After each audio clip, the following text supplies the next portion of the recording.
Et oui mes amis, nous sommes le premier vendredi du mois et c'est le moment de découvrir nos champions anti-chasse du mois. Vous allez voir, c'est que la crème de tous les articles parus sur chasseéternelle.com. Et encore une fois, c'est une excellente occasion de réaliser à quel point nos adversaires ont une forme de persistance dans le disage de conneries, à tel point que ça force l'admiration. Alors bien entendu, tout ce que je vais dire là est 100% vérifié et sourcé, vous avez juste à aller voir en dessous de la vidéo en description. Alors installez-vous confortablement et profitez de ce voyage dans le pays des anti-chasses.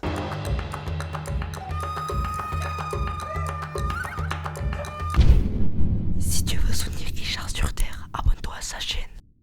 On commence tout de suite par l'espace, une habituée de la chaîne, c'est vrai, vous commencez à avoir un petit peu l'habitude, et qui s'est spécialisée dans le racontage de conneries. Ah non, ils ne font pas que racheter des enclos de chasse pour laisser crever les animaux. D'abord, leur spécialité, c'est bien de dire des conneries. Non mais j'aime bien comme ça remettre les choses bien, tu vois. Là, il s'agit d'une communication autour d'un terrain qui passe en zone de non-chasse. Alors là, vous imaginez l'espace, là, comme ils sont contents. Et ce terrain, nous apprend la Voix du Nord, représente un gros hectare, je cite, un gros hectare, c'est à peu près l'équivalent de 5 éoliennes en termes d'emprise au sol. Ah bah oui, c'est du très très lourd là. Nous, amoureux des animaux, nous ne reculerons devant rien. Alors évidemment, tout le monde s'agite, l'espace communique dans tous les sens, on est très heureux, c'est une excellente nouvelle pour les animaux. Jusqu'à ce qu'on donne la parole au président de la chasse locale. Bonjour monsieur le chasseur, je suis journaliste à la Voix du Nord. Que pensez-vous de cette propriétaire qui a fait interdire la chasse sur son terrain? Non mais c'est-à-dire que globalement, nous c'est vrai, faut reconnaître, on s'en tamponne un peu. Ah bon? Et pourquoi donc? Ah mais c'est parce que pour ainsi dire la chasse là-bas, elle est déjà interdite, vous voyez, parce que du coup le terrain est déjà trop près des maisons, on n'y va pas quoi. Ah. Du coup je peux y aller, non?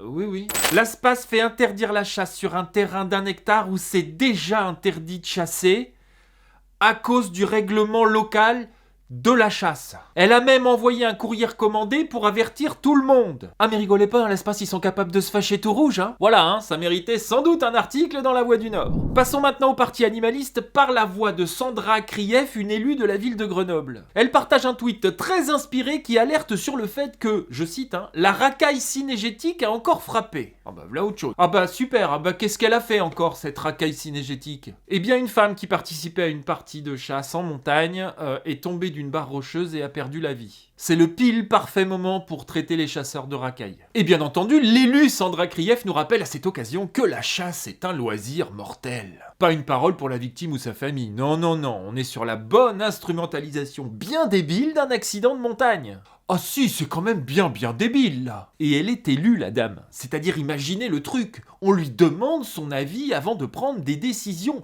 Le vertige que ça représente.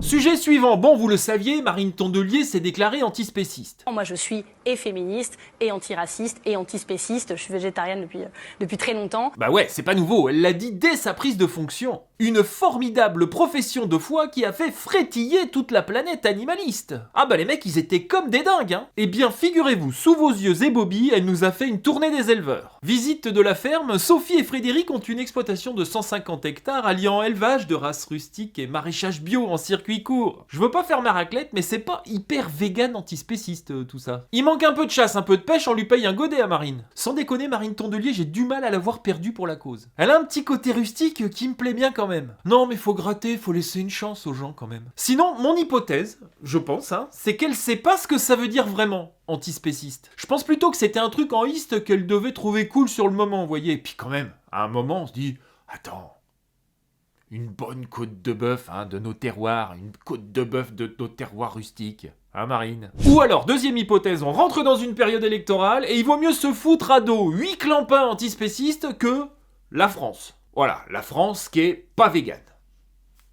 Du tout. Allez, écrivez-moi en commentaire l'hypothèse que vous privilégiez. Bon, là, on reste chez les antispécistes, mais il va falloir que je fasse super attention aux mots que j'emploie. Alors, Peter Singer, vous connaissez, c'est plus ou moins l'inventeur de l'antispécisme. Il a bien bossé. Ouais. On retrouve ses bouquins en vente chez L214. C'est vous dire si c'est vegan. C'est un genre de pape, t'as vu. Eh bien, Peter Singer, il a tweeté ça le 9 novembre dernier. Cet article remet en question l'un des tabous les plus forts de la société et plaide en faveur de la permissivité morale de certaines formes de contact sexuel entre les hommes et les animaux. Et c'est nous les tarés. Il faut savoir quand même que c'est un vieux truc qui traîne dans l'antispécisme et plus ou moins depuis le départ. On est tellement tous pareils, la grande famille des animaux, qu'ils voient pas pourquoi on pourrait pas...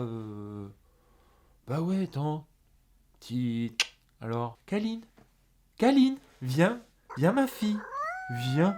Voilà, viens voir papa, ma fille. Bientôt sur le site de L214, vous retrouverez une section dédiée avec des articles vie pratique dedans. Cette semaine, en exclusivité, retrouvez nos articles Séduire un hérisson, les vertus de la pince à épiler, Pitbull et sodomie, des survivants racontent, et notre dossier complet, Cheval et points de suture, par le Docteur Toudou. Un monde antispéciste tout nouveau s'offre à nous, mes amis. Et on termine par là où on a commencé, par l'Aspace, qui nous livre un mensonge de plus à rajouter à sa collection. Il s'agit d'un article de la Provence qui nous apprend qu'une balle tirée sur un sanglier finit sa course dans une maison. Et l'Aspace relaye cette info sur ses réseaux sociaux. Nouvel incident gravissime lié à une battue au sanglier. Mais à la lecture de l'article, que personne ne lira, il compte bien là-dessus, on apprend en fait qu'il s'agit d'un tir de nuit opéré par un lieutenant de louveterie.